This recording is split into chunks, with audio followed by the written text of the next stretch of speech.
Sangue era isso que ainda sentia em minhas mãos quando cruzei a fronteira do Egito pela última vez como príncipe. Sangue egípcio que selaria o destino de duas nações e desencadearia a ira mais devastadora que o mundo já testemunhou. Eu sou Moisés e o que você está prestes a ver mudou para sempre o curso da história humana.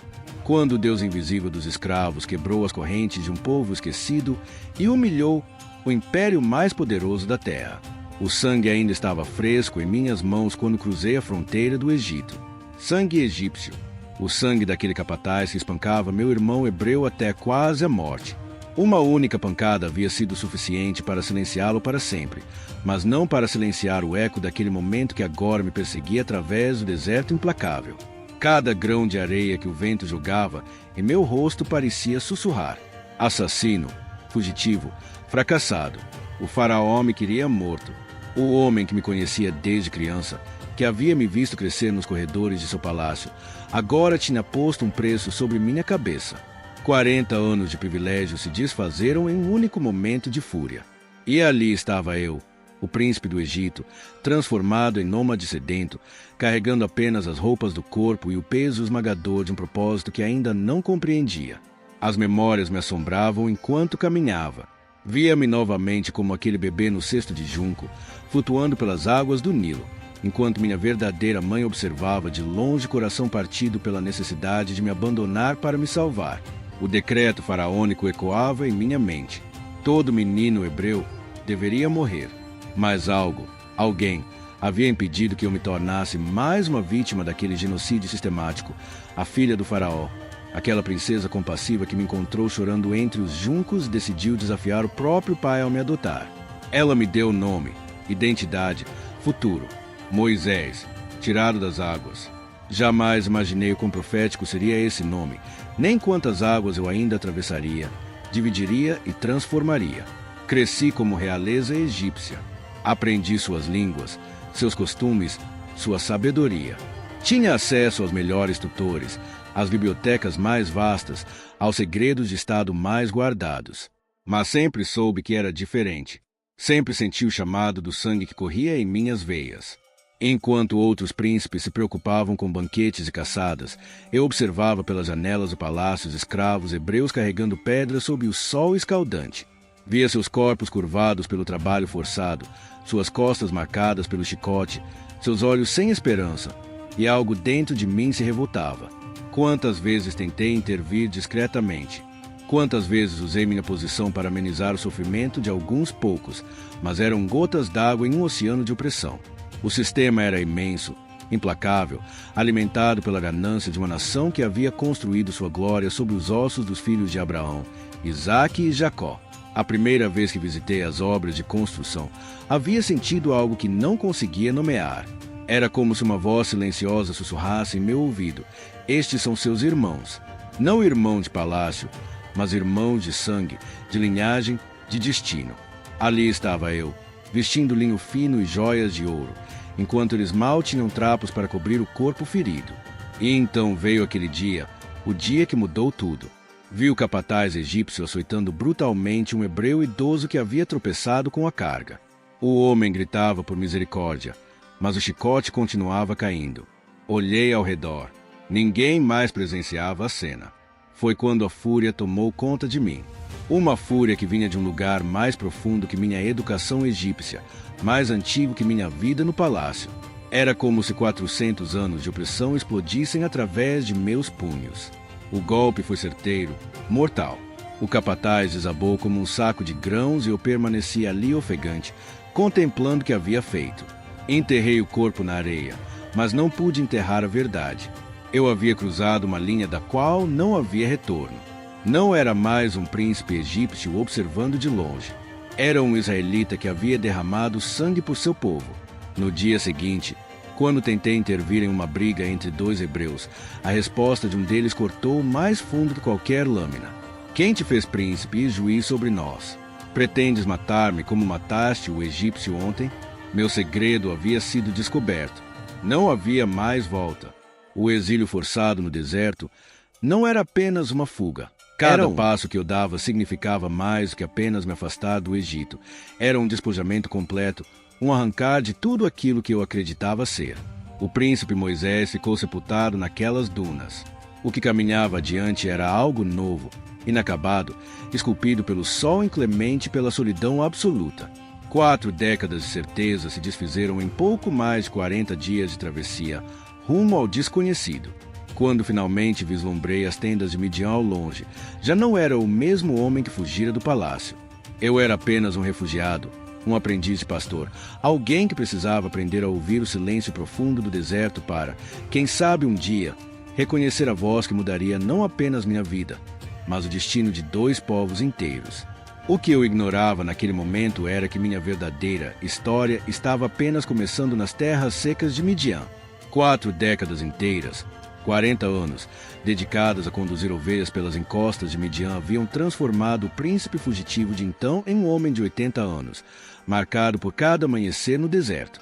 Minhas mãos, antes aveludadas pelo conforto egípcio, tornaram-se ásperas como madeira do cajado que eu empunhava diariamente.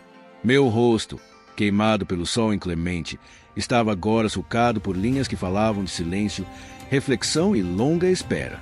Jétro, meu sogro, me acolhera como se eu fosse seu próprio filho, e sua filha Zípora me dera 2 meninos que corriam pelos pedregais como pequenos cabritos selvagens.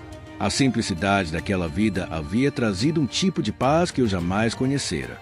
Acordava antes da alvorada, guiava o rebanho por pastagens escassas, se retornava ao cair da tarde. Nada de política, intrigas ou responsabilidades de Estado. Ali estava somente Moisés, o pastor. Por muito tempo acreditei ter encontrado meu lugar definitivo, longe das turbulências do mundo. Mas o passado não se dissolve tão facilmente.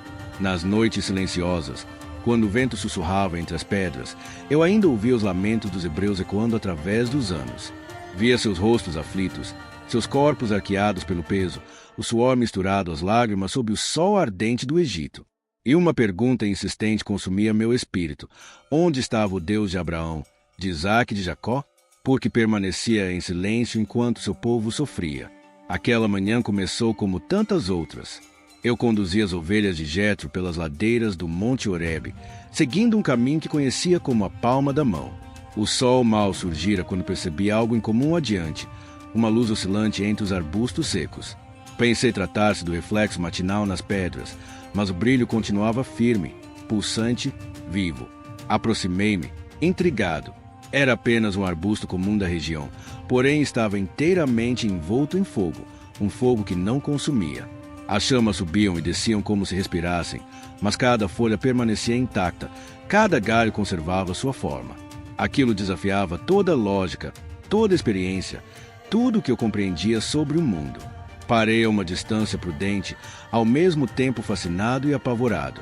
4 décadas do deserto haviam me ensinado a respeitar o incompreensível, mas aquilo ultrapassava qualquer fenômeno natural.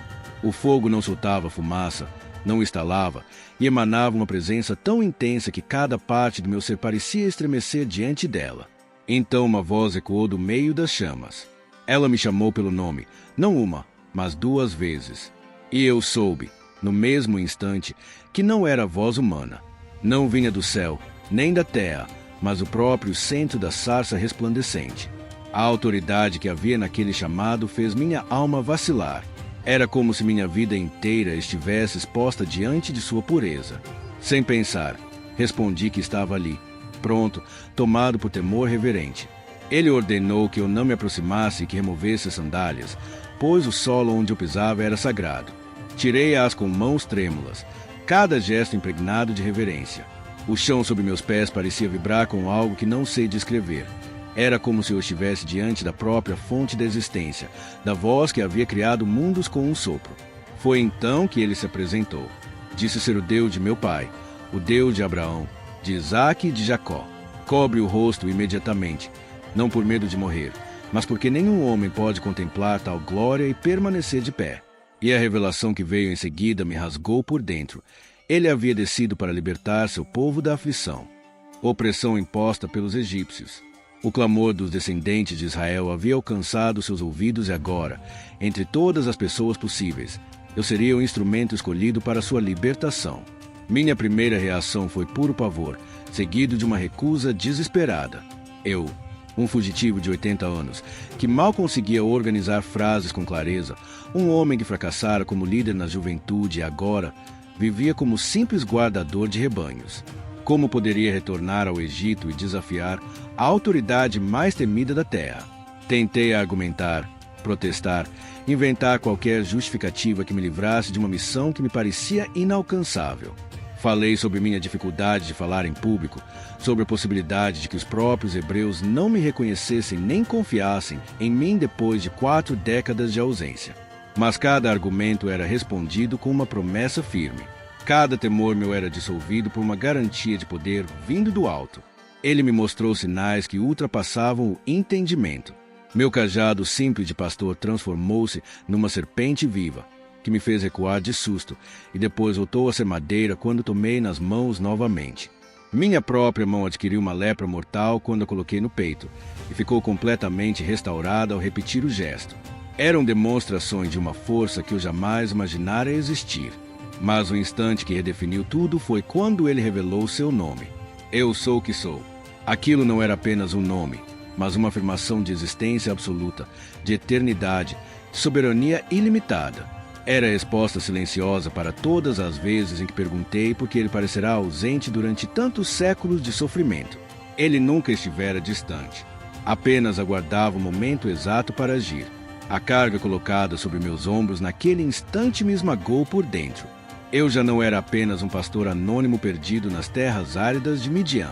Eu havia sido designado para retornar ao império mais poderoso da terra e exigir a libertação de centenas de milhares de pessoas escravizadas. Seria a voz do Deus invisível diante de governantes que se proclamavam deuses. Quando a manifestação se dissipou e o fogo se apagou, permaneci ali por longos instantes, tentando absorver o que acabará de vivenciar. Minha vida comum e tranquila havia terminado. A partir daquele dia, eu trilharia um caminho que testaria cada fibra da minha fé e me colocaria frente a frente com lembranças dolorosas e laços antigos. Voltei para casa sabendo que, muito em breve, reencontraria pessoas que não via havia 40 anos. Teria de encarar olhares que um dia foram de irmãos e agora pertenciam a inimigos. Mas algo dentro de mim havia sido transformado de maneira irreversível naquele monte sagrado. O pastor Moisés havia ficado para trás. Agora caminhava entre as ovelhas o libertador de Israel, sustentado apenas pela fé naquele que me enviará. O retorno ao Egito, após 4 décadas de exílio, foi como voltar dos mortos. Cada pedra familiar, cada coluna imponente, cada hieróglifo entalhado nas paredes me transportava imediatamente aos dias da juventude, quando eu corria pelos corredores do palácio como um príncipe despreocupado. Agora, porém, eu avançava como estrangeiro na terra onde nascerá, com um cajado de pastor na mão e uma missão que afrontaria o poder supremo do mundo conhecido. Aral me aguardava nos limites da cidade, exatamente como fora anunciado. Meu irmão mais velho, já com 83 anos, mantinha a fluência e a confiança que eu jamais possuí. Seus olhos se encheram de lágrimas ao me ver aproximar. Eu não era mais o jovem nobre que fugira décadas antes, mas um ancião moldado pela areia e pelo silêncio do deserto, com cabelos e barba queimados pelo sol de Midian. Juntos, fomos ao encontro dos líderes do povo de Israel. Encontramos homens e mulheres completamente abatidos, vergados por gerações de escravidão que haviam se tornado ainda mais cruéis desde minha partida. Suas costas eram mapas de cicatrizes marcadas pelos chicotes egípcios. Seus olhos traziam uma rendição profunda, capaz de partir a alma. Quando Aram pronunciou as palavras que eu lhe transmitirá e realizou sinais diante deles, algo extraordinário ocorreu. O cajado que se converteu em serpente arrancou exclamações de espanto.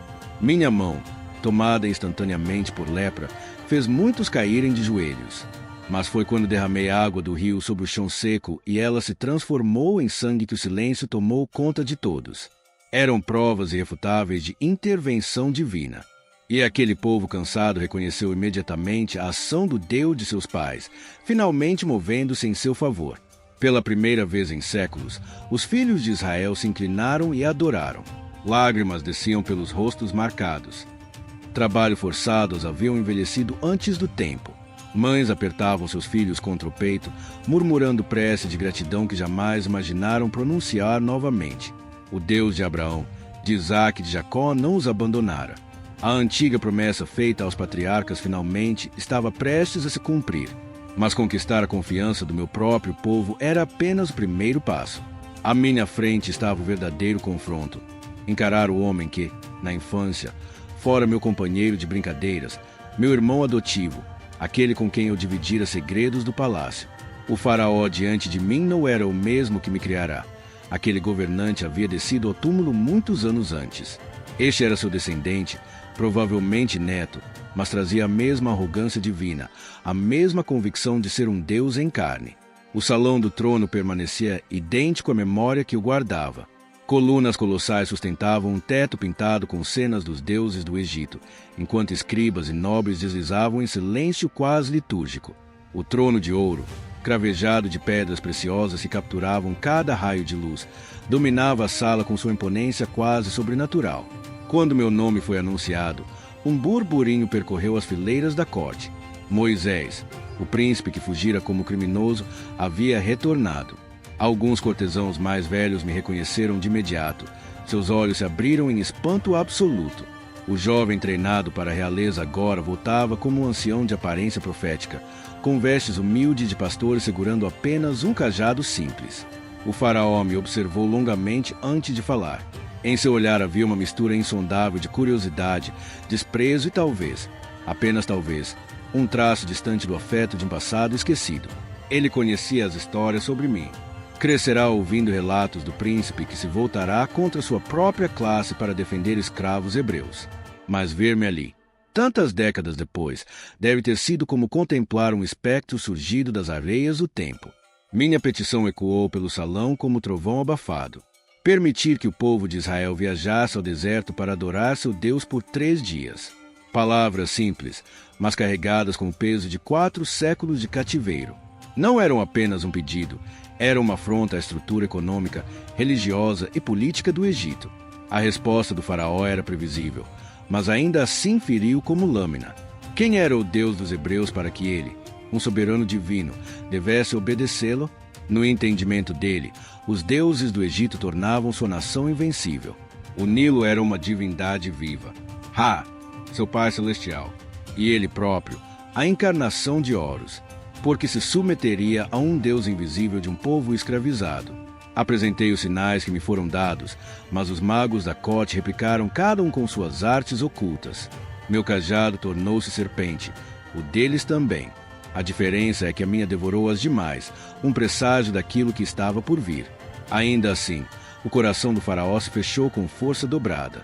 Sua decisão final caiu sobre nós como sentença. Não apenas recusava nosso pedido, como aumentaria o jugo sobre os filhos de Israel. Se tinham tempo para pensar em adoração, era porque estavam trabalhando pouco. A partir de então, deveriam produzir a mesma quantidade de tijolos, porém sem receber palha. Teriam de buscá-la por conta própria. Deixei o palácio levando comigo não só a recusa do faraó, mas também o peso de ver a opressão do meu povo se intensificar por causa da minha intervenção. Os hebreus, que antes me haviam recebido com esperança renovada, agora me olhavam com amargura. Seus lamentos se multiplicaram, seus corpos foram castigados com brutalidade ainda maior, e tudo parecia ser culpa minha. Naquela noite, sozinho sob as estrelas impassíveis sobre o vale do Nilo, ergui minha voz ao Todo-Poderoso com dor que quase me despedaçou. Por que permitir que o sofrimento aumentasse? Por que endurecer o coração do faraó após ele testemunhar sinais tão claros? A resposta que recebi transformou completamente meu entendimento. Aquele primeiro sinal não fora rejeitado, fora apenas o início. O faraó conheceria o nome do Senhor através de atos que estremeceriam os alicerces de sua civilização. Cada recusa tornaria seu coração ainda mais inflexível, preparando para juízos que mostrariam quem realmente governava sobre a terra e sobre o céu. O embate mal havia começado, e as águas sagradas do egípcias tentando consolar seus filhos com cântaros vazios. O Nilo logo testemunharia o primeiro movimento de uma guerra entre divindades que mudaria para sempre o curso da história humana.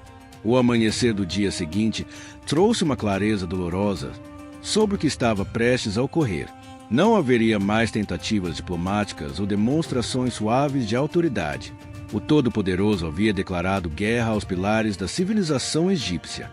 e eu seria sua lâmina desembainhada contra os deuses que mantiveram meu povo acorrentado por 4 séculos.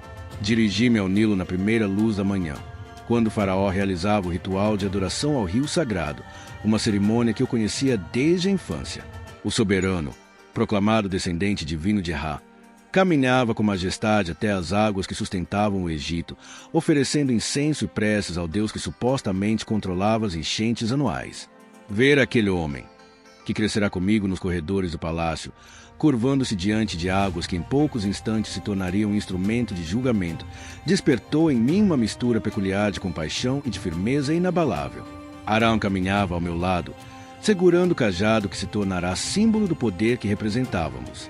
Os sacerdotes e cortesãos que acompanhavam o faraó nos observavam com uma mescla de desdém e curiosidade. Para eles, éramos apenas 2 velhos hebreus interrompendo um rito sagrado com superstições primitivas. Repeti ao faraó a exigência pela libertação do povo. Sua resposta foi um riso frio que ecoou pelas margens do rio. Os magos se posicionaram ao seu lado, prontos para imitar qualquer sinal que apresentássemos. Achavam que poderiam humilhar-nos mais uma vez com suas artes secretas. Não imaginavam que aquele orgulho ancestral estava prestes a ser despedaçado. Ergui o cajado sobre as águas cristalinas do Nilo, sob os primeiros raios dourados do sol. Por um instante, tudo pareceu parar. A respiração dos observadores, o murmúrio da água, até mesmo o vento matinal. Então aconteceu. Como se uma mão invisível tivesse derramado tinta carmesim diretamente do trono celestial, a transformação deu início. Não foi gradual, não foi suave, foi instantânea e absoluta. A água tornou-se sangue em questão de segundos, como se cada molécula líquida houvesse sido substituída pelo fluido vital de uma vítima sacrificial. Um cheiro metálico, forte e nauseante, espalhou-se pelo ar, obrigando muitos a recuar. Os peixes morreram imediatamente. Em pouco tempo, seus corpos prateados boiavam na superfície, grotescos contra o fundo rubro que agora era seu sepulcro líquido. O Nilo, fonte de vida de toda uma nação, transformará-se em um rio de morte. Aquilo que sustentava o Egito agora exalava o odor sufocante da decomposição. Os magos, desesperados para provar sua relevância diante do faraó, pegaram água limpa de um jarro, através de seus encantamentos, também a transformaram em sangue. Mas seu feito era risível quando comparado ao espetáculo diante deles. Nada daquilo era ilusão. Todo o rio, desde as nascentes distantes até o delta que beijava o mar, convertia-se em sangue verdadeiro. O impacto foi devastador. O Egito dependia totalmente do Nilo para beber, cozinhar, irrigar, sustentar animais. Agora, obrigados a cavar freneticamente poços ao longo das margens em busca de água subterrânea ainda potável, suas mãos sangravam ao rasgar a terra dura. Famílias inteiras choravam pela falta de água. O desespero tomava conta das aldeias e das cidades. A ironia era esmagadora. O Deus que veneravam, o rio que proclamavam sagrado, voltará-se contra eles. Api, divindade das inundações, parecia ter enlouquecido. Sobek, o deus crocodilo, via seus domínios tingidos de vermelho. Kenum, o suposto guardião das águas do Nilo desde a primeira catarata, mostrava-se impotente diante do Deus de Israel. Durante 7 dias inteiros, o Egito viveu essa tormenta. 7 dias respirando o odor da morte aquática. 7 dias assistindo sua fonte sagrada transformar-se em um lembrete terrível de fragilidade. 7 dias percebendo que seus deuses ancestrais não podiam restaurar sequer uma gota de água pura. Observei tudo isso com um conflito profundo rasgando meu peito. Uma parte de mim se alegrava ao ver o poder divino abatendo os opressores de meu povo. Outra parte sofria, testemunhando o desespero de inocentes, crianças egípcias chorando de sede, mães tentando umedecer os lábios de seus bebês com tigelas vazias. Interrompiam cerimônias que antes eram conduzidas com a mais rígida reverência. A cada assalto, era como se gritassem em silêncio que os deuses do Egito não tinham qualquer autoridade diante da vontade do Altíssimo. Os egípcios começaram a escavar a terra com as próprias unhas, tentando cavar poços improvisados para fugir do tormento anterior. Idosos desfaleciam de sede e exaustão. Mas aquela devastação era apenas o início. A primeira manifestação havia estabelecido um padrão que se repetiria. Cada castigo do céu atingiria diretamente uma divindade específica, expondo sua total incapacidade diante do verdadeiro soberano do universo. O sangue no Nilo não era apenas punição. Era uma declaração formal de guerra contra todo o panteão egípcio. O faraó, mesmo diante de evidências absolutas, manteve seu coração mais firme que granito. Encarava aquilo não como um sinal para libertar os hebreus, mas como afronta pessoal à sua condição de Deus encarnado. Cada gota vermelha que manchava seu rio sagrado fortalecia sua determinação de provar que as divindades do Egito eram superiores ao Deus invisível dos escravizados. Quando o 7º dia se aproximou do final e as águas ainda permaneciam tingidas, uma inquietação profunda pairava sobre a terra. Os egípcios cochichavam, temendo o próximo golpe. Os hebreus, protegidos em Gósen, onde as fontes permaneciam límpidas, começavam a entender que sua libertação teria um preço muito mais alto do que jamais imaginaram.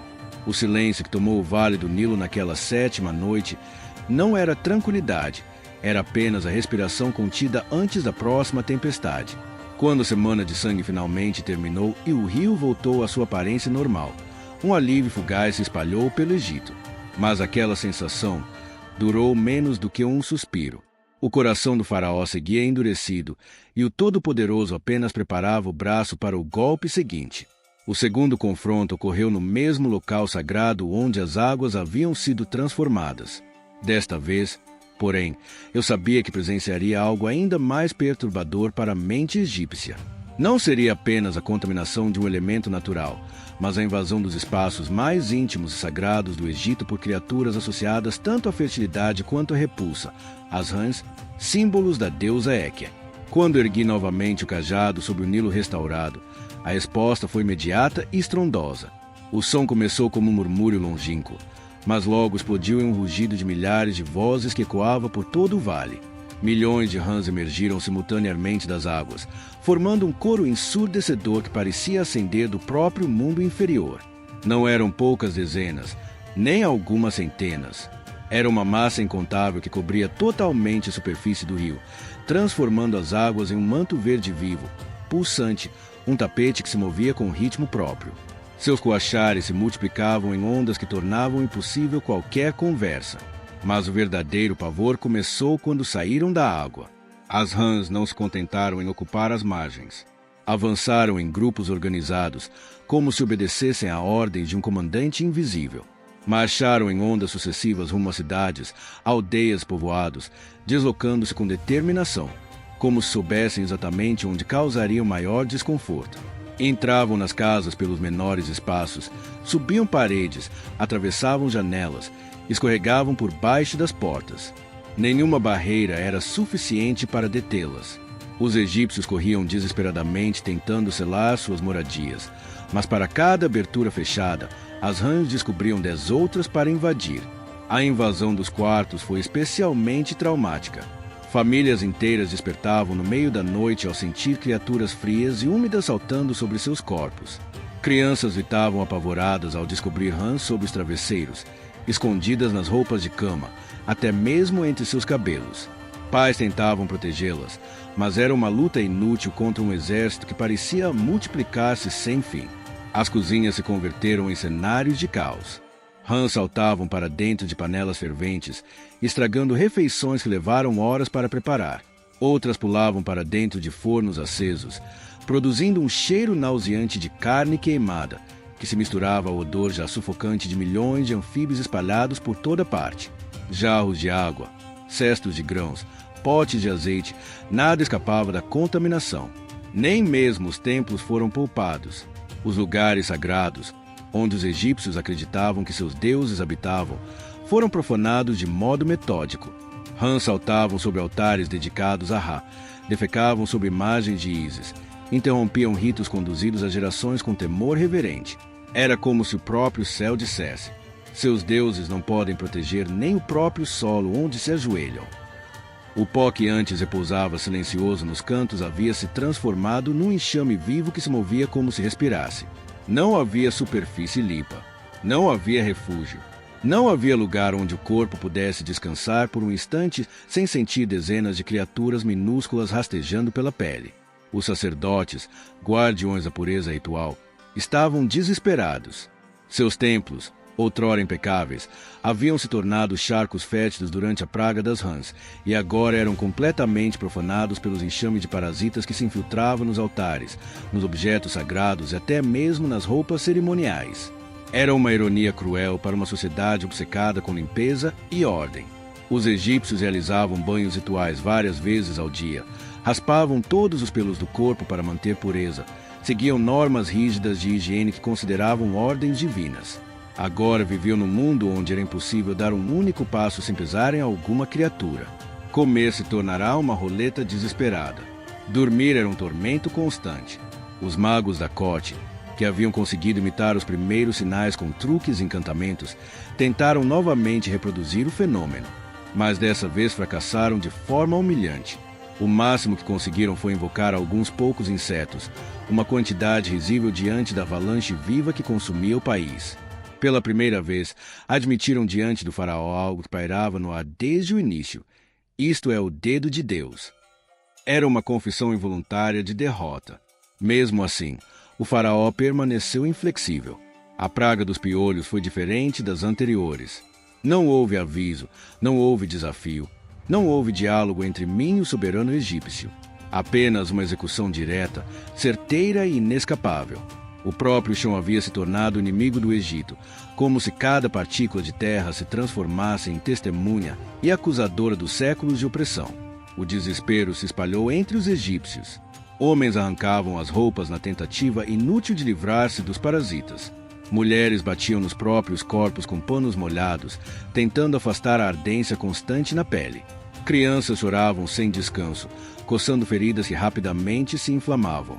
O simples ato de respirar era um suplício, pois o ar parecia carregado com partículas vivas que se agarravam às narinas e aos cabelos.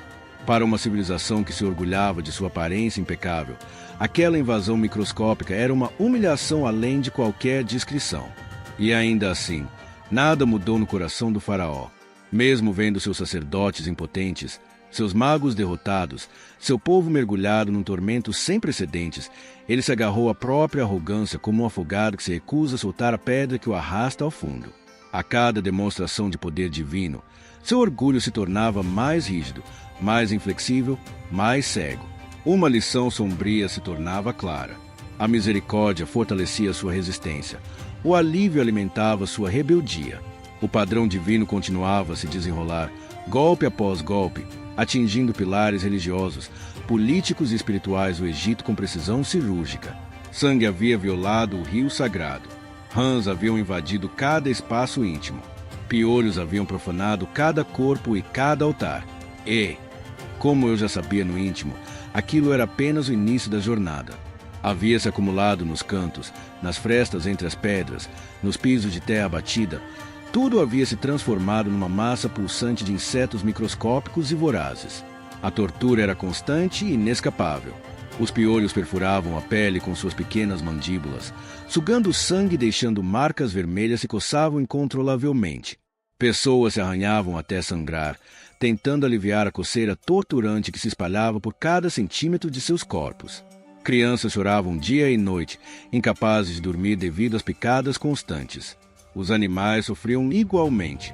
Gado, cavalos, cabras, cães. Todos os animais domésticos se debatiam numa agonia constante, rolando na terra numa tentativa inútil de se livrar dos parasitas que haviam se tornado parte inseparável de suas vidas. Muitos animais mais fracos começaram a morrer pela combinação de perda de sangue e exaustão, causada pelo sofrimento incessante. Foi então que presenciei algo extraordinário e significativo. Os magos da corte, que haviam conseguido imitar os 2 primeiros sinais com suas artes ocultas, foram completamente incapazes de reproduzir este fenômeno. Tentaram desesperadamente usar seus encantamentos, amuletos e rituais secretos, mas fracassaram completamente. Pela primeira vez desde o início dos confrontos, houve uma confissão que ecoou pelos corredores do poder egípcio. Os próprios magos reais, custódios dos mistérios de seus deuses milenares, declararam diante do faraó que aquilo era obra divina verdadeira. Reconheceram publicamente que estavam diante de um poder que transcendia qualquer conhecimento oculto que possuíssem. Mas o coração do faraó permaneceu endurecido mesmo diante do testemunho de seus próprios conselheiros espirituais. Se seus magos mais poderosos admitiam derrota, se seus deuses demonstravam impotência absoluta, ele simplesmente ignorava a evidência e se agarrava ainda mais tenazmente ao seu orgulho divino. A quarta praga trouxe uma escalada devastadora no sofrimento egípcio, mas também revelou algo profundamente significativo sobre a proteção divina. Desta vez, pela primeira vez desde o início dos julgamentos, haveria uma separação clara e visível entre o território habitado pelos filhos de Israel e o restante do Egito. Enxames de moscas desceram sobre a terra como nuvens negras e densas que bloqueavam parcialmente a luz do sol. Não eram moscas comuns, mas criaturas vorazes e agressivas que atacavam em formações organizadas. O zumbido coletivo de bilhões de insetos criava um som ensurdecedor que parecia vir do próprio abismo. Estas moscas não se contentavam em apenas incomodar, atacavam ferozmente, picando e mordendo qualquer pele exposta. Entravam pelos olhos, narinas e bocas das pessoas, causando sufocamento e pânico. Contaminavam todos os alimentos expostos, tornando impossível qualquer refeição normal. O ar se tornou literalmente irrespirável em muitas áreas devido à densidade dos enxames. Casas inteiras ficaram completamente inabitáveis. As moscas se aglomeravam em camadas tão espessas nas paredes que a própria estrutura dos edifícios ficava obscurecida. Famílias egípcias se refugiavam em porões e caves, mas mesmo assim não conseguiam escapar completamente da invasão aérea implacável. A diferenciação geográfica era impossível de ignorar. Enquanto todo o Egito sofria sob nuvens impenetráveis de insetos vorazes, a terra de Gozem permanecia completamente livre da praga. Era como se uma barreira invisível, mas absoluta, protegesse o território habitado pelos hebreus. Egípcios desesperados tentaram atravessar para Gozem, buscando refúgio da tortura que se abateu sobre suas terras. Descobriram que as moscas simplesmente não conseguiam cruzar aquela fronteira espiritual. Era uma demonstração visual e inegável de que o Deus dos hebreus não apenas tinha poder para julgar, mas também para proteger seletivamente. Esta separação sobrenatural forçou até mesmo os mais céticos a reconhecer que não estavam lidando com fenômenos naturais ou truques de mágica. Era uma intervenção divina direta que estabelecia território sagrado em meio ao julgamento. O Deus invisível dos escravos demonstrava controle absoluto sobre quem sofreria e quem seria poupado. O faraó, pressionado por cortesãos que não conseguiam mais suportar a situação, fez outra promessa de libertação em troca do fim da praga. Mais uma vez orei e as moscas desapareceram instantaneamente por toda a extensão do Egito. Mais uma vez, assim que o alívio chegou, o coração real se endureceu e a promessa foi quebrada. Um padrão sombrio se consolidava. Cada manifestação de misericórdia divina era interpretada como fraqueza. Cada pausa entre os julgamentos se tornava oportunidade para maior rebeldia. O orgulho faraônico não estava sendo quebrado pelas demonstrações de poder. Estava sendo forjado numa resistência ainda mais determinada. As próximas pragas atacariam não apenas o conforto egípcio, mas a própria base de sua sobrevivência econômica e física. O ataque seguinte viria direto ao coração da economia egípcia, destruindo a fonte de sua riqueza agrícola e revelando a impotência de seus deuses protetores dos rebanhos. Não haveria mais demonstrações em praças públicas ou confrontos dramáticos nas margens do Nilo. Desta vez, a mão divina atingiria silenciosamente durante a madrugada, deixando como testemunho apenas a morte espalhada pelos campos de todo o Egito. A quinta praga chegou como uma pestilência invisível que se espalhou com a velocidade do vento. Ao amanhecer, os pastores egípcios saíram para cuidar de seus rebanhos e encontraram um cenário de devastação que jamais esqueceriam. Cada animal, cavalos, jumentos, camelôs, gado, ovelhas, jazia morto nos campos, vítima de uma doença que não deixava marcas visíveis, mas era absolutamente letal. A morte havia visitado cada fazenda, cada estábulo, cada pasto do Egito durante a noite. Não foi uma mortandade gradual que permitisse tratamento ou salvamento. Foi um extermínio completo e simultâneo que atingiu toda a criação doméstica egípcia de uma só vez. O silêncio sepulcral que se abateu sobre os campos, onde antes ecoavam mugidos, relinchos e balidos, criava uma atmosfera de pesadelo que fazia os homens mais corajosos tremerem de pavor. A ruína econômica foi instantânea e devastadora. Os rebanhos representavam não apenas fonte de alimento, mas reserva de riqueza, meio de transporte e força de trabalho. Famílias inteiras viram suas economias serem aniquiladas numa única noite. Comerciantes que haviam acumulado fortunas através da criação de gado acordaram na pobreza absoluta. Base de toda a agricultura egípcia, que dependia de animais para arar, transportar e fertilizar a terra, simplesmente desapareceu. Mas o aspecto mais impressionante desta praga não foi a destruição em si, mas a proteção sobrenatural que se estendeu sobre os rebanhos dos filhos de Israel. Enquanto cada animal egípcio morria misteriosamente, cada ovelha, cabra e boi hebreu permanecia perfeitamente saudável nos pastos de Gósen. Era uma separação tão clara e absoluta que até mesmo os mais céticos não conseguiam negar a intervenção divina. Egípcios desesperados cruzaram as fronteiras para Gósen, esperando comprar animais dos hebreus para reconstruir seus rebanhos devastados. Descobriram que os israelitas possuíam não apenas animais saudáveis, mas rebanhos que pareciam ter se multiplicado durante a noite da pestilência. Era como se a mesma força que destruiu a criação egípcia tivesse abençoado e protegido a criação hebraica. O faraó enviou investigadores para confirmar se realmente todos os animais egípcios já haviam morrido enquanto os hebreus permaneciam intactos. O relatório confirmou o impossível. Nenhum único animal hebreu havia sido tocado pela peste, enquanto nenhum único animal egípcio havia sobrevivido. Era uma demonstração de poder seletivo que desafiava qualquer explicação natural. Mesmo diante de evidência tão esmagadora, o coração faraônico permaneceu endurecido. Seus deuses haviam falhado em proteger os rebanhos sagrados dedicados a eles. Cipes, o touro sagrado, havia morrido junto com todo o gado comum. Serrator, a deusa vaca, demonstrava impotência absoluta.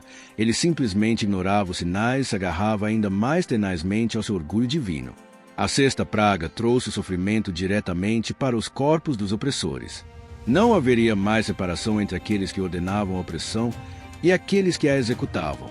Desta vez, desde o próprio faraó até o último soldado que açoitava escravos hebreus, todos experimentariam na própria carne a dor que haviam infligido por gerações.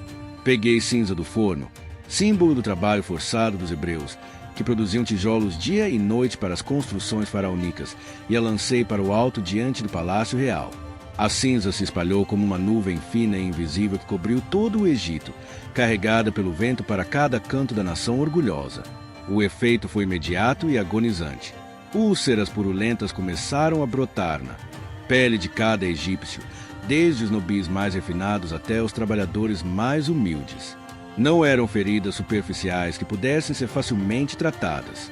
Eram tumores profundos e dolorosos que se espalhavam pelo corpo inteiro, causando uma dor constante e insuportável.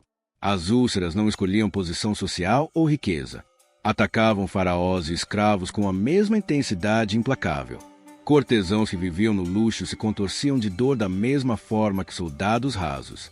Sacerdotes que realizavam rituais de purificação descobriam seus próprios corpos contaminados por feridas que nenhum encantamento conseguia curar. A ironia era devastadora para uma civilização obcecada com pureza corporal e perfeição física. Os egípcios consideravam qualquer defeito na pele como sinal de impureza espiritual. Agora, todos carregavam marcas visíveis que os tornavam ritualmente impuros, segundo suas próprias leis religiosas. Não podiam participar de cerimônias, não podiam entrar em templos, não podiam sequer tocar objetos sagrados. Os magos da corte, que haviam tentado competir com os primeiros sinais, foram tão severamente atingidos pelas úlceras que nem conseguiam comparecer diante do faraó. Suas mãos estavam cobertas de feridas purulentas que tornavam impossível realizar qualquer ritual ou encantamento. Pela primeira vez desde o início dos confrontos, estavam completamente ausentes do palácio, incapacitados pela própria condição física. Era uma humilhação completa dos intermediários entre os deuses egípcios e o povo. Se os próprios representantes divinos não conseguiam se proteger, que esperança restava para os cidadãos comuns? A ausência dos magos no momento crucial enviava uma mensagem clara. Os deuses do Egito eram impotentes diante do Deus de Israel. O sofrimento físico se combinava com o desespero psicológico. Pessoas que haviam passado a vida inteira confiando na proteção de seus deuses milenares descobriam que estavam completamente vulneráveis. Não havia amuleto, ritual ou oferenda capaz de aliviar a dor que consumia seus corpos dia e noite. Mas uma vez os filhos de Israel permaneceram completamente protegidos. Nem uma única úlcera apareceu na pele de qualquer hebreu. Eles caminhavam livremente por pele perfeita e saudável, enquanto qualquer egípcio que se aproximasse das fronteiras carregava as marcas visíveis do julgamento divino sobre seu corpo. A diferenciação era tão clara que se tornou impossível negar a proteção sobrenatural sobre o povo escolhido. Famílias egípcias inteiras imploravam para serem aceitas como servos dos hebreus, esperando que a conversão religiosa trouxesse alívio para suas chagas. Descobriam que a proteção divina não podia ser comprada ou fingida. Era uma graça concedida exclusivamente aos descendentes de Abraão, Isaque e Jacó. O faraó, mesmo com o próprio corpo coberto de úlceras dolorosas, manteve sua rebeldia obstinada. Cada ferida que pulsava em sua pele real deveria ter sido um lembrete da futilidade de resistir ao Todo-Poderoso, mas serviu apenas para endurecer ainda mais seu coração já petrificado pelo orgulho. 2 pragas devastadoras haviam atingido simultaneamente a economia e a saúde do Egito. Os rebanhos estavam mortos, as pessoas sofriam em agonia constante e ainda assim a teimosia faraônica permanecia inabalável. Era como se cada demonstração de poder divino servisse apenas para fortalecer sua determinação de resistir até a morte. Os céus começavam a se preparar para demonstrações ainda mais aterrorizantes do controle absoluto que o Criador exercia sobre sua criação. Os céus, que haviam testemunhado silenciosamente a destruição dos rebanhos e o sofrimento das úlceras, agora se preparavam para se tornarem instrumentos diretos da ira divina.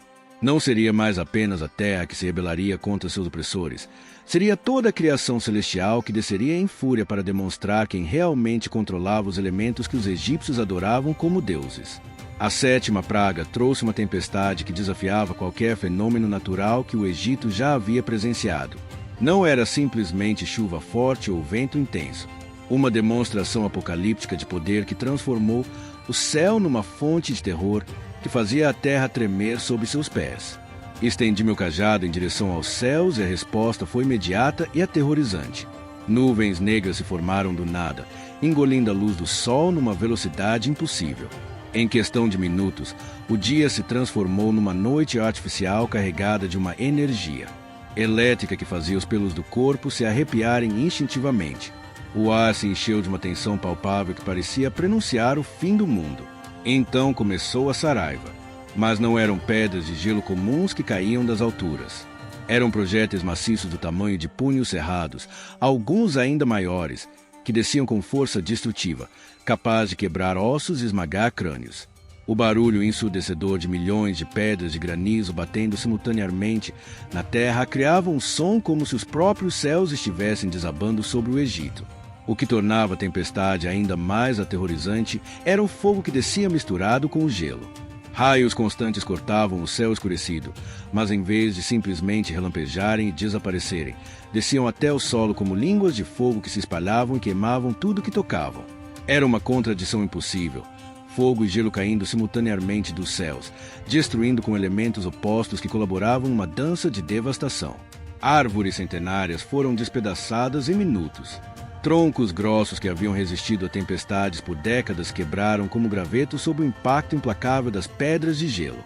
Casas com telhados de palha pegaram fogo instantaneamente quando os raios tocaram suas coberturas, criando incêndios que se espalhavam mesmo sob a chuva de granizo. As plantações que haviam sobrevivido às pragas anteriores foram completamente aniquiladas. Campos inteiros de trigo, cevada e linho, culturas essenciais para a sobrevivência egípcia, foram reduzidos a destroços em questão de horas. Cada planta foi cortada pela raiz, cada caule foi despedaçado, cada grão foi esmagado no solo encharcado de sangue vegetal.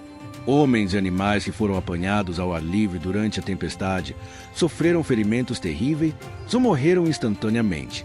As pedras de granizo eram grandes e pesadas o suficiente para quebrar osso, se causar traumatismos fatais.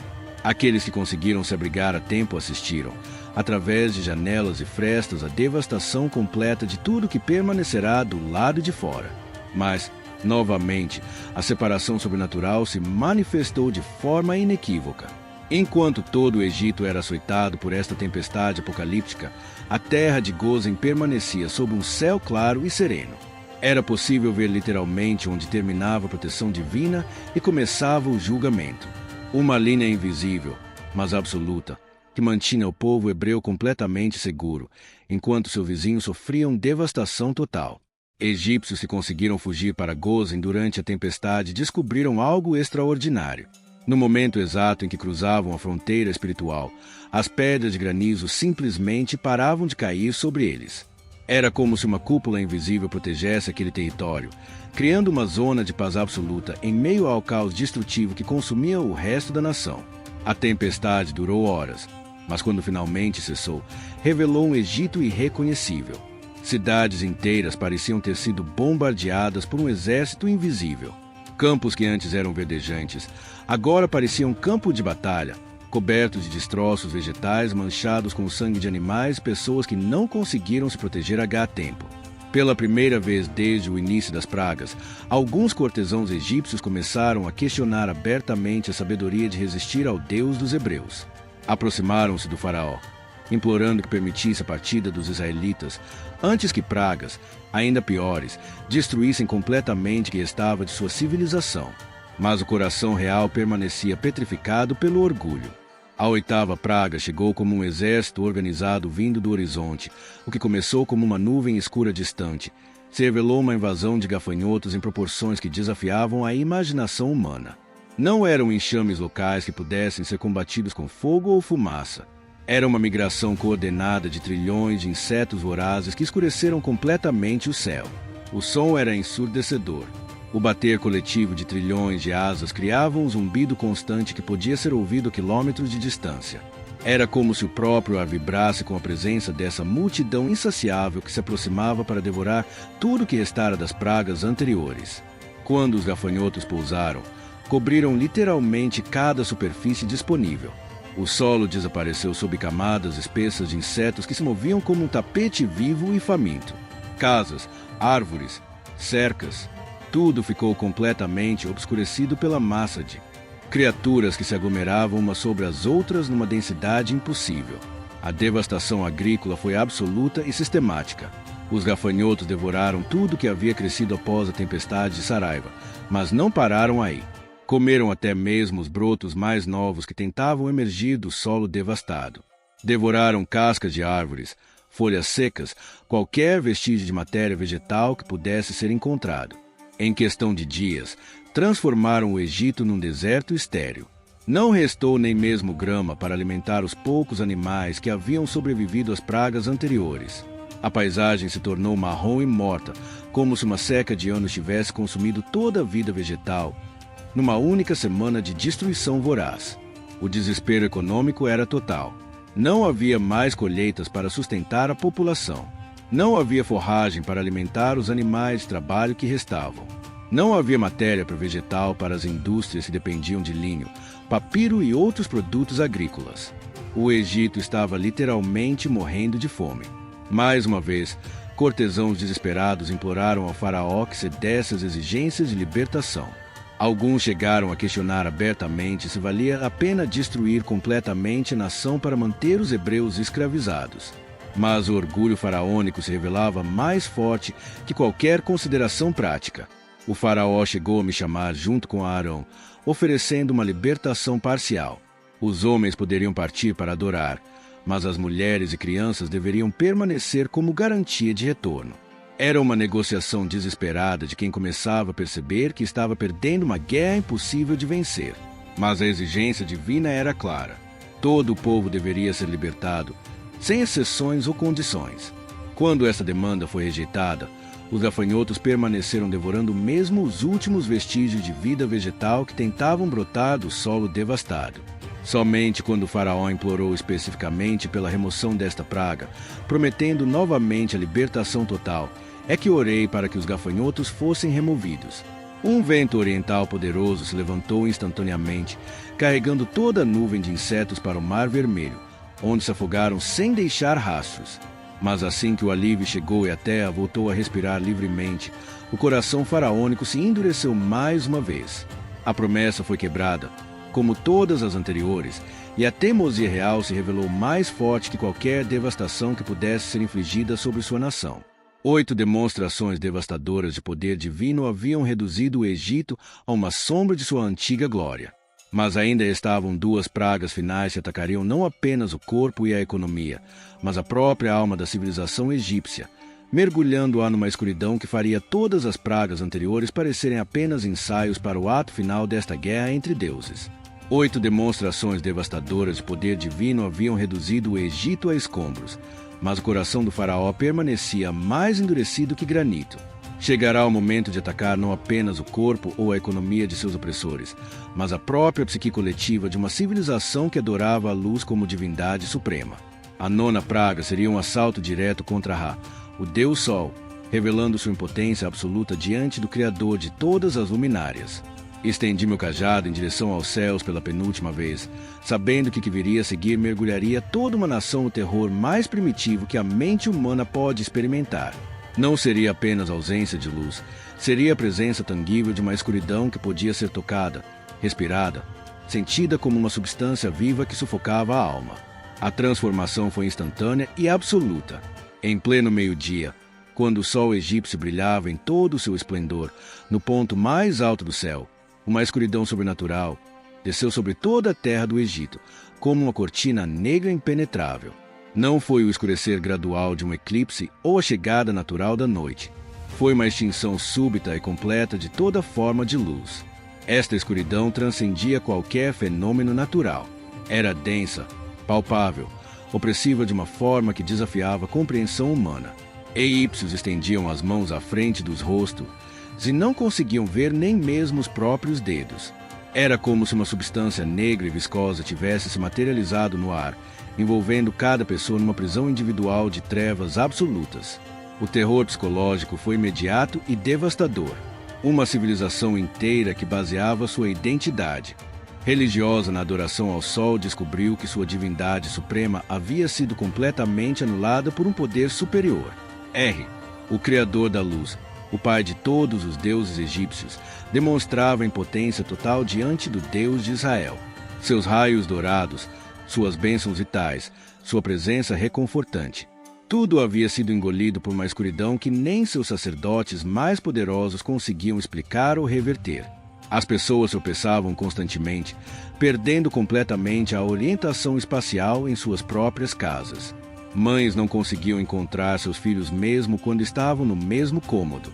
Pais chamavam desesperadamente por suas famílias, ouvindo vozes de respostas, mas sendo incapazes de localizar de onde vinham.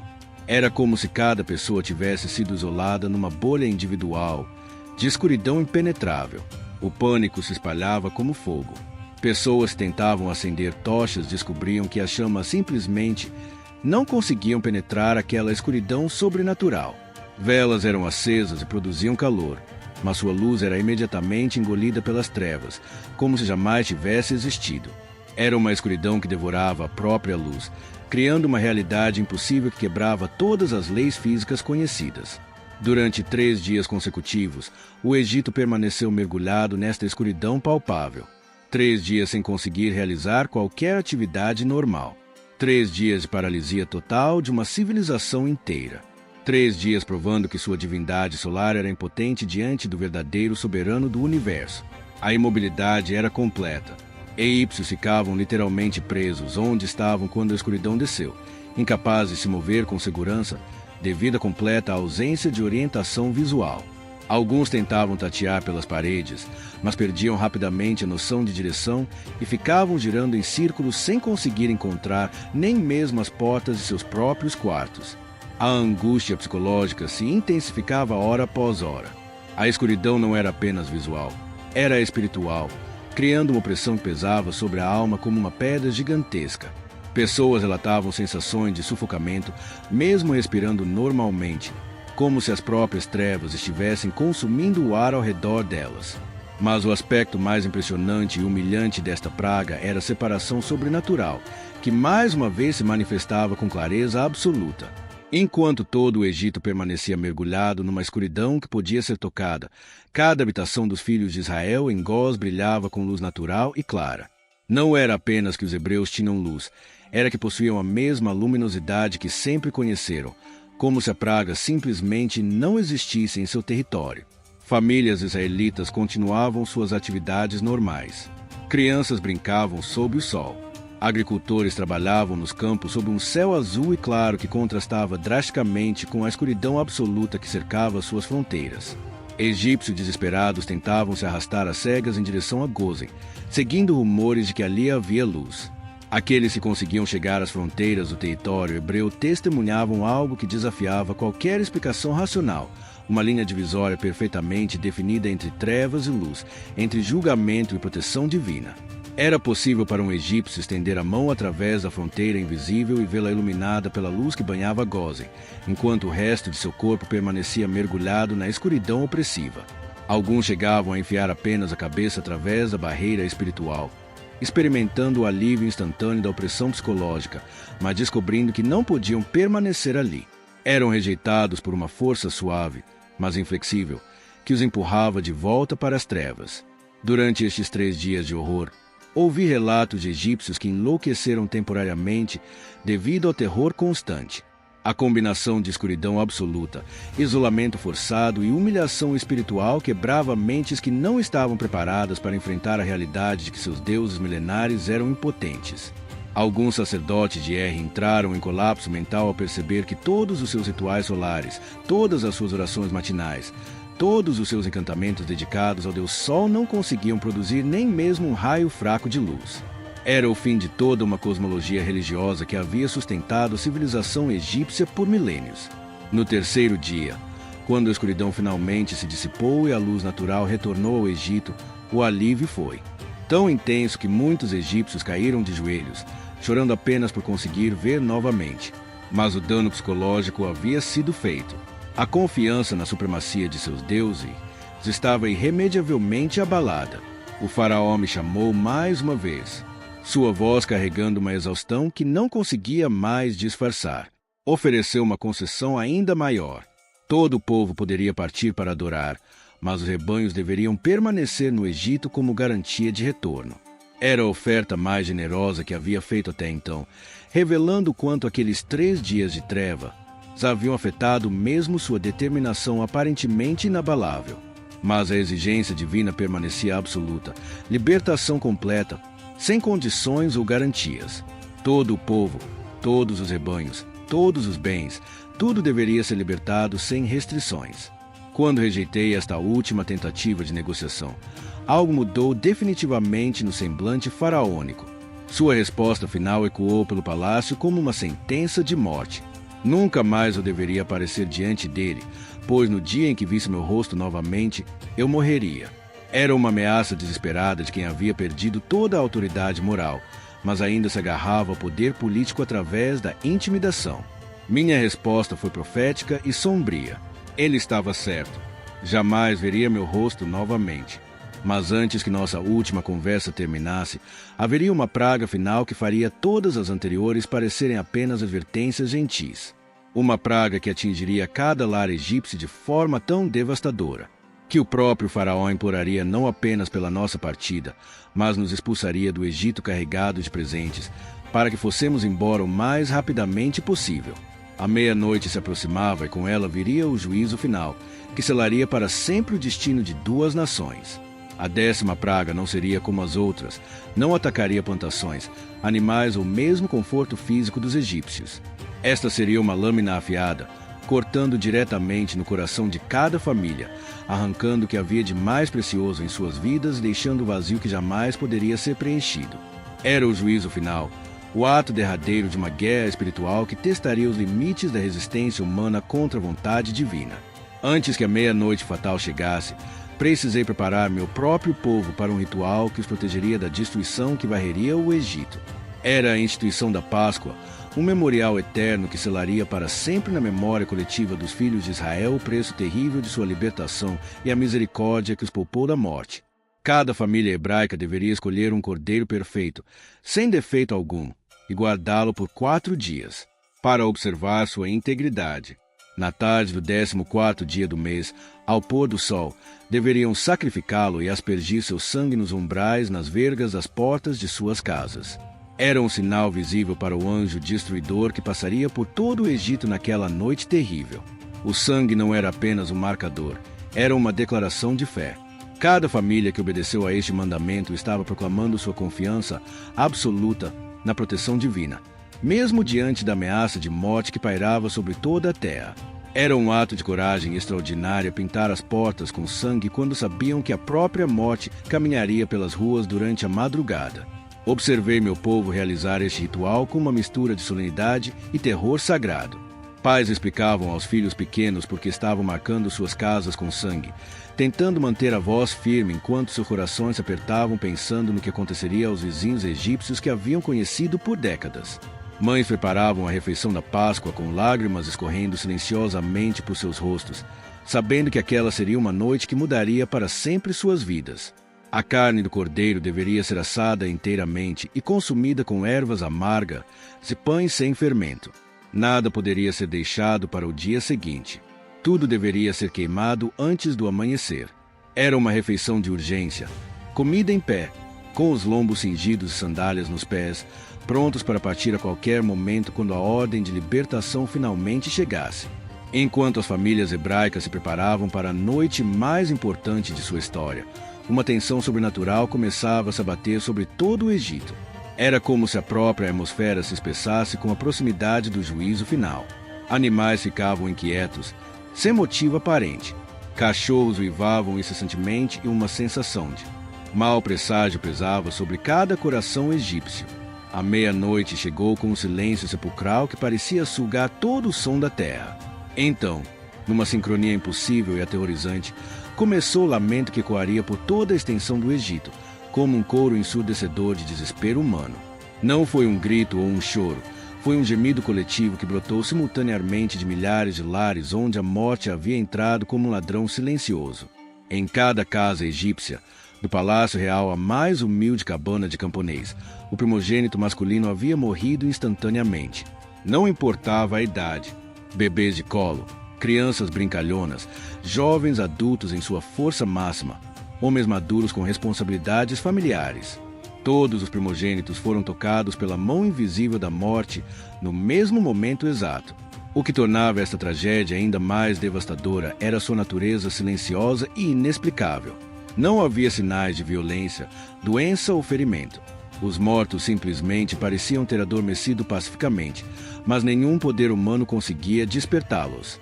Era como se suas almas tivessem sido convocadas simultaneamente para comparecer diante do tribunal celestial. Nos palácios reais, o próprio filho do faraó, herdeiro do trono, futuro governante do império mais poderoso da terra, jazia imóvel em seu leito dourado.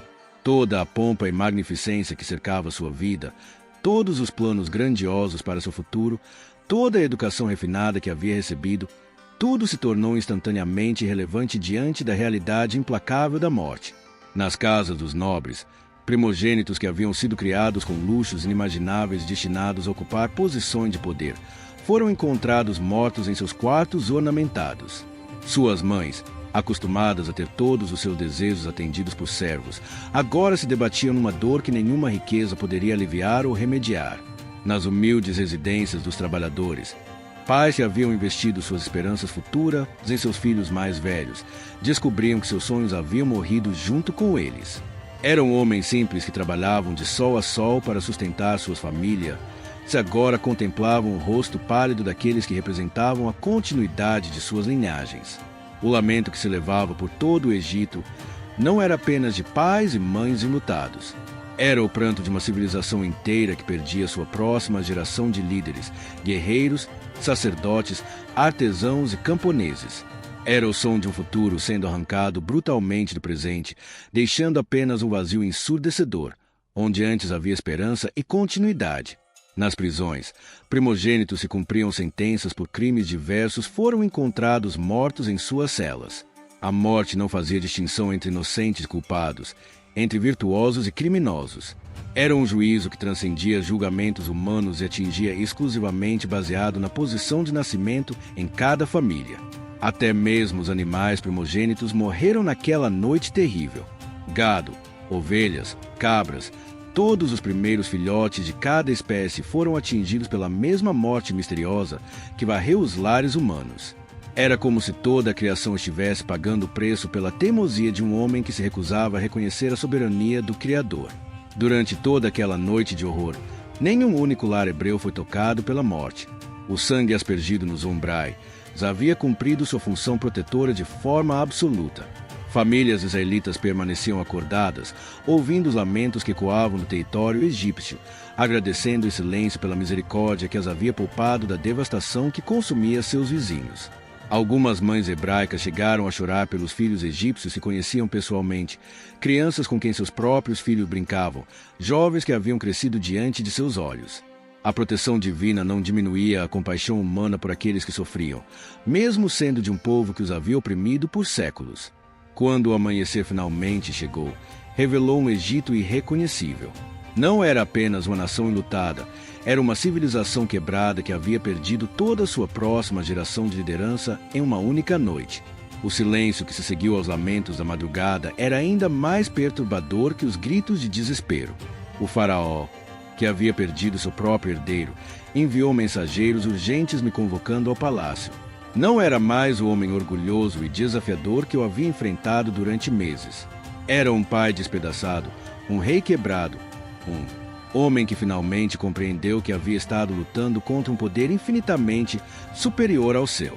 Sua súplica ecoou pelos corredores do palácio com uma urgência desesperada. Partam imediatamente. Levem tudo que é de vocês.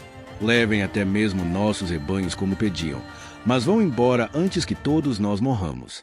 Era a rendição completa de quem havia aprendido tarde demais que existem batalhas impossíveis de vencer. Não era apenas uma permissão de partida, era uma expulsão urgente. O mesmo homem que havia se recusado a liberar nem mesmo os homens para uma duração de 3 dias no deserto, agora implorava para que todo o povo hebreu abandonasse o Egito o mais rapidamente possível, carregando tudo o que quisessem levar. Pela primeira vez em 400 anos de cativeiro, os filhos de Israel não eram mais escravos. Eram homens livres, caminhando em direção à terra prometida, carregando não apenas seus pertences, mas a memória eterna de uma libertação que custou lágrimas de sangue e selou para sempre na história humana o poder absoluto do Deus de Abraão, Isaque e Jacó. Mas nossa jornada rumo à liberdade estava apenas começando. E o mesmo faraó que nos expulsou em desespero logo mudaria de ideia mais uma vez. O amanhecer que se seguiu à noite mais terrível da história egípcia trouxe consigo algo que nenhum hebreu havia experimentado em 400 anos. A liberdade verdadeira. Não era mais uma promessa distante ou um sonho impossível sussurrado nas senzalas durante as noites de trabalho forçado. Era uma realidade tangível que se manifestava na urgência desesperada com que os próprios egípcios nos imploravam para partir. A transformação foi tão súbita que chegava a ser surreal. Na noite anterior, éramos escravos vigiados constantemente, proibidos até mesmo de sonhar com liberdade. Agora, os mesmos guardas que nos açoitavam quando diminuíamos o ritmo de trabalho nos escoltavam respeitosamente até as fronteiras de suas cidades, ansiosos para nos ver o mais rapidamente possível. A notícia da 10ª praga havia se espalhado como fogo por todo o território egípcio. Famílias inteiras, que haviam perdido seus primogênitos durante a madrugada fatal, olhavam para nós com uma mistura complexa de terror reverente e súplica silenciosa. Sabiam que éramos o povo do Deus que havia demonstrado poder absoluto sobre vida e morte e temiam que nossa permanência trouxesse destruições ainda maiores. O que mais me impressionava era a generosidade forçada que brotou do desespero egípcio. Mulheres que sempre nos trataram como propriedade inferior, agora se aproximavam, oferecendo suas joias mais preciosas, seus utensílios de ouro e prata, suas roupas mais finas. Não era caridade, era um tributo desesperado para acelerar nossa partida e evitar que a ira divina continuasse se derramando sobre suas terras devastadas. Famílias hebraicas que haviam saído de suas casas carregando apenas o essencial para a jornada, se encontravam subitamente ricas, portando tesouros que jamais imaginaram possuir. Ouro egípcio, prata refinada, tecidos luxuosos, pedras preciosas. Toda a riqueza acumulada por gerações de trabalho escravo agora era espontaneamente devolvida por mãos trêmulas que só queriam nos ver partir. Crianças hebraicas que nasceram conhecendo apenas chicotes e humilhação, agora caminhavam orgulhosas ao lado de seus pais, vestindo roupas que antes eram exclusividade da nobreza egípcia. Era como se toda a ordem social tivesse sido invertida numa única noite, transformando os últimos nos primeiros e os opressores em suplicantes. A organização de nossa partida foi milagrosa em sua eficiência. 600 mil homens adultos acompanhados por suas esposas e filhos, além de uma multidão mista de outros povos que se juntaram a nós, formavam uma procissão humana que se estendia por quilômetros através da paisagem egípcia. Era uma nação inteira em movimento, carregando não apenas seus pertences, mas a esperança de 400 anos finalmente se materializando. Os rebanhos que tínhamos conseguido manter durante as pragas caminhavam conosco junto com os animais que os egípcios desesperadamente nos ofereceram para garantir nossa partida rápida. Ovelhas, cabras, gado, uma riqueza pecuária que representava não apenas sustento para a jornada, mas a base econômica para reconstruir nossa sociedade na Terra Prometida. Partimos de Ramsés, numa manhã que parecia abençoada pelos próprios céus. O sol brilhava com uma intensidade dourada que iluminava a nossa multidão, como se fôssemos um exército, vitorioso, retornando de uma conquista gloriosa. E de certa forma era exatamente isso. Havíamos vencido uma guerra sem espadas, conquistado liberdade sem derramar sangue hebreu, destruído um império através da fé em promessas divinas. O silêncio que acompanhou nossa saída era eloquente. Não havia gritos de alegria descontrolada ou celebrações barulhentas. Havia uma solenidade profunda, um reconhecimento coletivo de que estávamos vivenciando um momento que ecoaria através das gerações futuras. Éramos testemunhas oculares do cumprimento de promessas feitas a Abraão séculos antes de nascermos. Enquanto caminhávamos, observei os rostos de meu povo e vi neles uma transformação que transcendia a mudança de status social. Eram os mesmos homens e mulheres que haviam chorado sob o peso da opressão, mas agora carregavam uma dignidade que vinha do reconhecimento de que eram escolhidos pelo Deus mais poderoso do universo. Não eram mais escravos, eram herdeiros de uma herança celestial. As crianças que nasceram no cativeiro faziam perguntas constantes sobre o que significava ser livre, sobre para onde estávamos indo, sobre as histórias que haviam ouvido sussurradas sobre uma terra que manava leite e mel. Era comovente perceber que toda uma geração estava descobrindo conceitos como esperança, futuro e destino pela primeira vez em suas vidas. Durante nossa jornada inicial, muitos egípcios nos acompanharam por trechos do caminho, não por desejarem nossa companhia, mas por medo de que nossa ausência pudesse ser interpretada como permissão para que novas pragas se abatessem sobre eles. Alguns chegaram a sugerir que nos escoltassem até muito longe de suas fronteiras, garantindo que não teríamos motivos para retornar. A ironia era inescapável. O mesmo povo que havia construído sua riqueza através de nosso trabalho forçado, agora nos oferecia presentes valiosos para nos convencer a partir. As mesmas mãos que nos açoitavam quando diminuíamos o ritmo de produção, agora se estendiam carregadas de ouro para acelerar nossa saída. Era a justiça divina se manifestando de forma poética e definitiva. Levamos conosco também os ossos de José, cumprindo uma promessa antiga que ele havia extraído de nossos antepassados antes de morrer no Egito. Era um símbolo poderoso de que nossa libertação não era apenas física, mas espiritual. Estávamos reconectando com nossas raízes, honrando nossa história, carregando nossa identidade patriarcal, rumo ao futuro que nos aguardava. A multidão que nos seguia incluía apenas hebreus, mas uma mistura de povos que haviam testemunhado o poder do nosso Deus e decidido se juntar a nós. Egípcios desiludidos com seus próprios deuses, escravos de outras nações se aproveitaram a oportunidade para escapar, comerciantes que viram vantagem em se associar a um povo claramente abençoado. Todos caminhavam conosco rumo ao desconhecido. Nossa rota inicial nos levou rumo a Sucote, evitando deliberadamente o caminho mais direto através da terra dos filisteus. Era uma decisão estratégica divina. Nosso povo ainda não estava preparado psicologicamente para enfrentar conflitos militares imediatos. Gerações de escravidão haviam criado uma mentalidade que precisava ser gradualmente transformada em coragem guerreira. A paisagem ao nosso redor mudava constantemente, revelando um Egito que poucos de nós haviam conhecido além das áreas de trabalho forçado. Areia, colinas rochosas, era como descobrir um mundo novo que sempre existira, além dos limites de nossa escravidão. Cada quilômetro nos afastava, não apenas geograficamente, mas emocionalmente, de 400 anos de cativeiro. Quando o sol começou a se pôr em nosso primeiro dia de liberdade, estabelecemos acampamento numa planície ampla que acomodou nossa multidão imensa. Fogueiras pontilharam a paisagem como estrelas terrestres, cada uma representando uma família que dormia livre pela primeira vez em gerações. O som de conversas animadas, risos de crianças e cânticos de gratidão criou uma sinfonia de liberdade que contrastava dramaticamente com o silêncio opressivo que havíamos deixado para trás. Mas mesmo em meio à celebração justificada, uma sombra pairava sobre minha mente. Conhecia o coração humano tempo suficiente para saber que o arrependimento poderia facilmente substituir o desespero quando a dor inicial da perda diminuísse. O mesmo faraó que nos havia expulsado em terror poderia muito bem reconsiderar sua decisão partida. Enquanto observava nossa multidão se preparar para a noite, sabia que nossa jornada rumo à verdadeira liberdade estava apenas começando.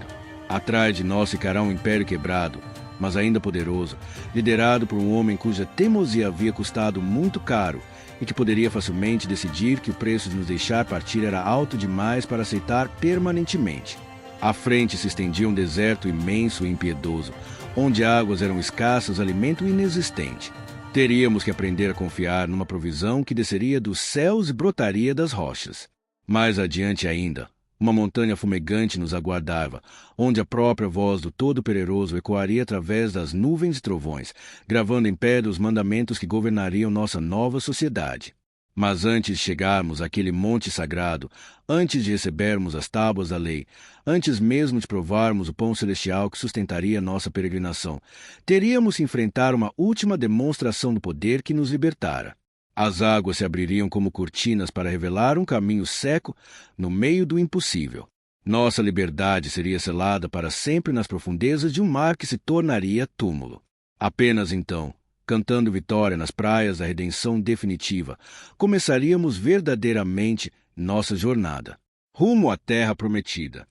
Aplausos, música, aplausos, música. Quando percebesse a magnitude da perda econômica representada por nossa